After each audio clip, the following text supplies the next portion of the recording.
Salut, c'est Magicoire, ici on est là pour la tech. Aujourd'hui, je vais vous présenter Flashblock, le nouvel outil de Flashbot. Il faut d'abord qu'on parle de la MEV, Mining Extractable Value.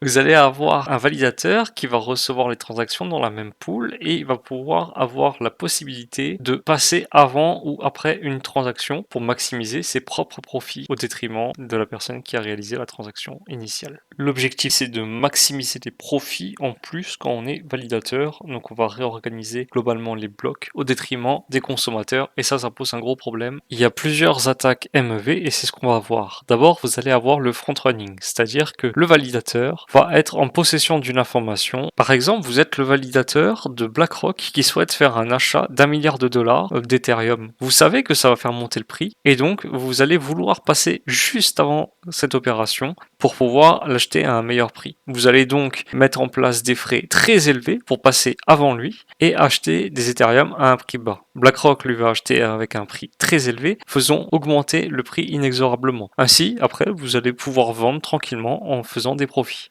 Puis vous avez le backrunning. Mettons que vous ayez une transaction qui passe sur une plateforme d'échange. Vous allez laisser l'utilisateur acheter et vous vous placez juste derrière lui pour pouvoir revendre à un prix plus élevé sur une autre plateforme d'échange, profitant ainsi d'un effet d'arbitrage. Puis vous avez l'attaque sandwich qui est un mélange entre le front et le backrunning. Vous allez vous placer juste avant l'utilisateur en achetant son token, puis vous allez le laisser acheter et enfin vous allez revendre avec les nouveaux prix actualisés. Ainsi vous allez profiter d'une hausse de prix et donc ce sera au détriment de l'utilisateur. Pour lutter contre la MEV, Flashbot va proposer l'outil MEVBoost sur Ethereum. C'est un relais qui va permettre aux validateurs de déléguer la construction des blocs à des builders. Ça va permettre d'optimiser les récompenses, ça va réduire les frais de gaz, réduire également les censures et réduire aussi la congestion du réseau. Étant donné que quand vous allez avoir des acteurs qui vont se placer juste avant vous, ça va générer des transactions supplémentaires. Par exemple, pour une sandwich attack, vous allez avoir une transaction puis une deuxième qui sera inutile. Flashbot va contribuer à la réduction des frais sur Ethereum et en plus de ça, ça va vous permettre de faire une transaction sereinement sans avoir à payer le prix fort sans vous en rendre compte. En octobre 2024, vous avez Flashbot qui a présenté le Rollup Boost qui va permettre une meilleure performance, programmabilité et décentralisation des rollups. C'est une plateforme qui va permettre la construction de blocs pour les différents rollups avec des confirmations qui seront plus rapides.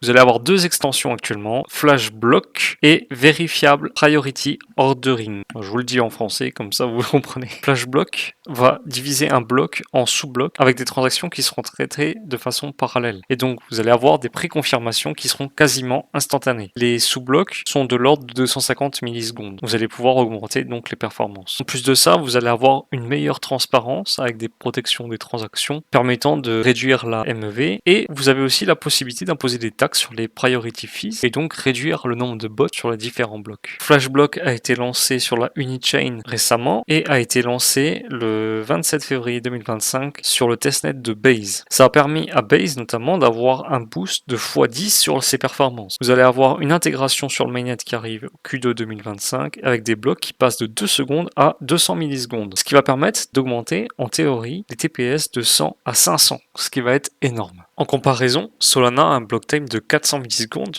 donc si on a Base qui arrive à 200, ça veut dire qu'il sera 2 fois plus rapide que Solana. Par contre, en termes de TPS, si on arrive à 500 sur Base, en théorie, on est en dessous encore de Solana. Cependant, si ça arrive sur d'autres Layer 2, du style Teiko ou sur la Superchain, ça pourrait être vraiment un plus supplémentaire. Et donc détruire Solana sur ces niveaux-là. Pour améliorer l'expérience utilisateur, Base met en place des incentives pour montrer la différence entre la rapidité des différents blocs avant et après le flash block. Et en plus, on va avoir des meilleures expériences utilisateurs sur Ethereum, donc c'est tout bénef pour tout le monde. Dites-moi ce que vous pensez de ces nouvelles avancées, ça me fait super plaisir de vous voir plus nombreux ici. N'hésitez pas à vous abonner, et puis n'oubliez pas qu'on est là pour la tech.